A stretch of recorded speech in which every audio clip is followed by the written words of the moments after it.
नमस्ते इंडिया, आपका हमारे YouTube चैनल तथास्तु सनातन में स्वागत है।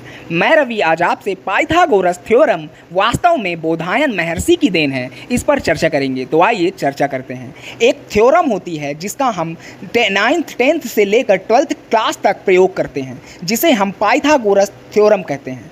पाइथागोरस का जन्म ईसा से 8 शताब्दी पहले हुआ था और ईसा के 15वीं शताब्दी पहले के भारत के गुरुकुलों के रिकॉर्ड्स बताते हैं कि वे प्रमेय हमारे यहाँ था, उसको हम बोधायन प्रमेय के रूप में पढ़ते थे, यानी बोधायन थ्योरम के रूप में पढ़ते थे। बोधायन एक महर्षि हुए, उनके नाम से भारत में ये प्रमेय ईसा के जन्म के 15वीं शताब्दी पहले पढ़ाई जाती थी, यानी आज से लगभग 3500 साल पहले भारत में वो प्रमेय थ्योरम पढ़ाई जाती थी। बोधायन थ्योरम के नाम से, और वो थ्योरम है किसी आयत के विकर्ण द्वारा उत्पन्न क्षेत्रफल उसकी लंबाई एवं चौड़ाई द्वारा पृथक पृथक उत्पन्न क्षेत्रफलों के योग के बराबर होता है। तो ये थ्योरम महर्षि बोधायन की देन है, जिसे हम आज भी पढ़ते हैं, और पाइथागोरस ने बेईमानी करके उसे अपने नाम से प्रकाशित करवा लिया है और सारी दुनिया आज तक भ्रम में है।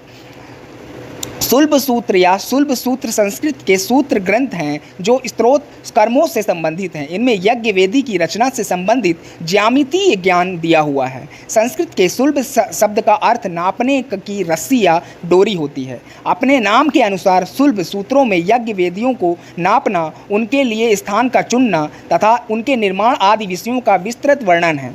ये भारतीय ज्यामिति के प्राचीनतम ग्रंथ हैं। शुल्ब सूत्र स्त्रोत सूत्रों के भाग हैं। स्त्रोत सूत्र वेदों के उपांग हैं। शुल्ब सूत्र ही भारतीय गणित के संबंध में जानकारी देने वाले प्राचीनतम स्त्रोत हैं। शुल्ब सूत्रों में बोधायन का शुल्ब सूत्र सबसे प्राचीन माना जाता है। इन शुल्ब सूत्रों का रचना समय 1200 से 800 ईसा पूर्व माना गया है। अपने एक सूत्र में बोधायन ने विकर्ण के वर्ग का नियम दिया है।